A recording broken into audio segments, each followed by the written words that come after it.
All right, let's take another look at gold. We're getting pretty close to that T1 target that I've been talking about. I'm going to say anything between 2080 and 2120. That would be in the target range to complete that T1 pattern. And uh, and this is, as I said in my last video, we need to have a very scary correction before we can start the bubble phase in earnest. I think this is kind of the pre-bubble phase, and then we're going to have that really scary sell-off that knocks everybody off, makes everybody question their assumptions. Um, we're setting up the conditions for a crash.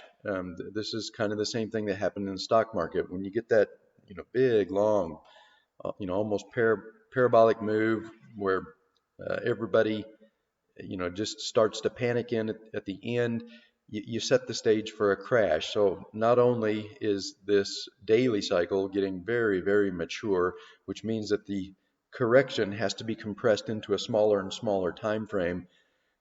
That's what causes the crash. If the daily cycle, and for gold, it tends to be between 35 and 50 days. I think we're on day 42 right now. So, of course, the cycle can stretch a little bit. It doesn't have to bottom on day 50. It could bottom on day 55 or something like that. But the problem is that we're getting very, very, very late in the daily cycle. And when that happens, then you just don't have a whole lot of days for the correction to unfold. And what happens is, as this parabolic move progresses, you get more and more buyers that can't stand the pain of being out, and they're buying, into this parabolic move all the way up, and so you're just stacking up stops as this goes up, and more of them, and then at some point, and I think we're within 1 or 2 or 3 days of the final top.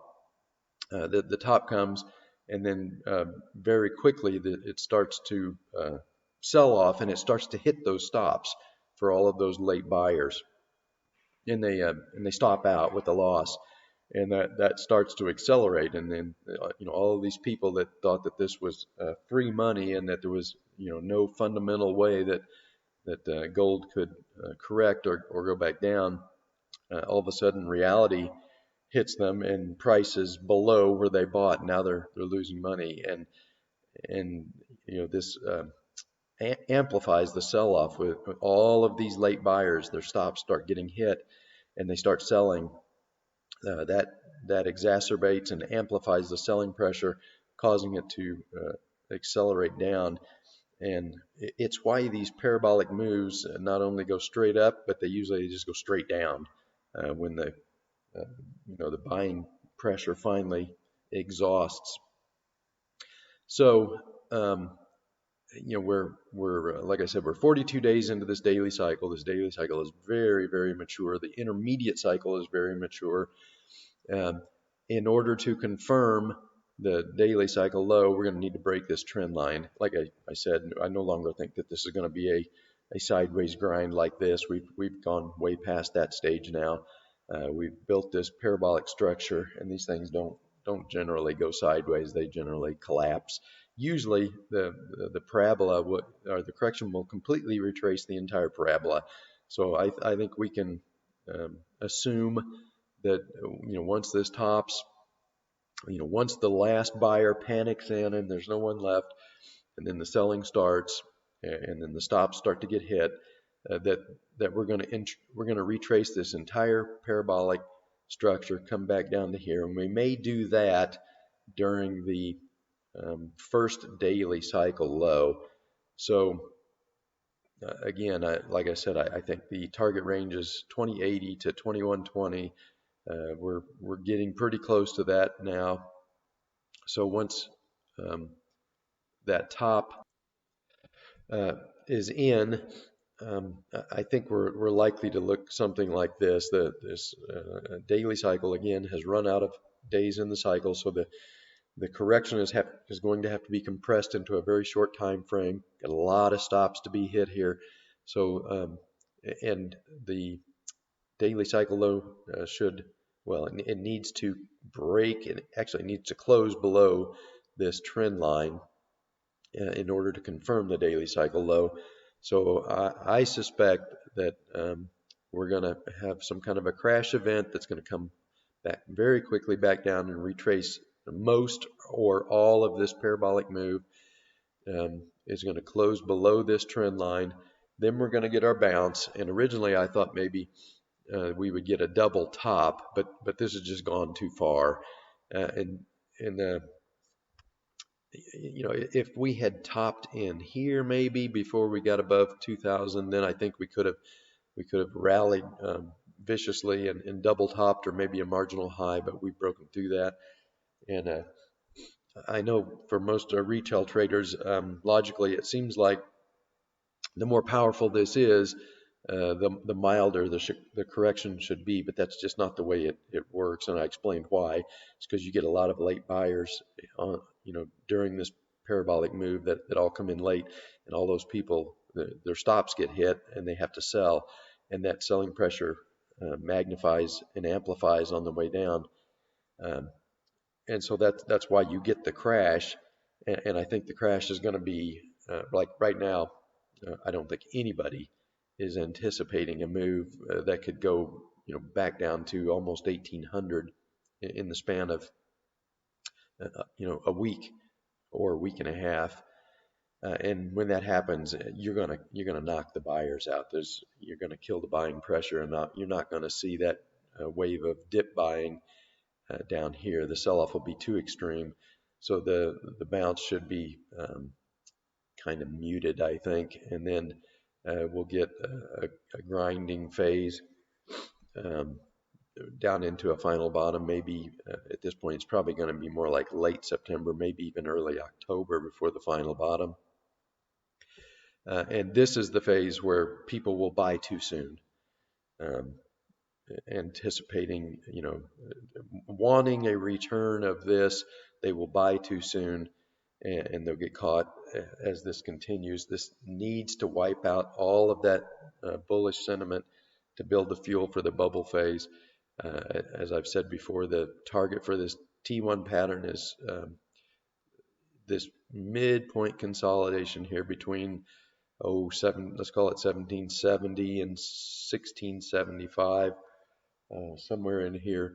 So until we get into this range right in here, I think it's going to be too early to buy. So you definitely want to be wary of trying to buy this first bounce.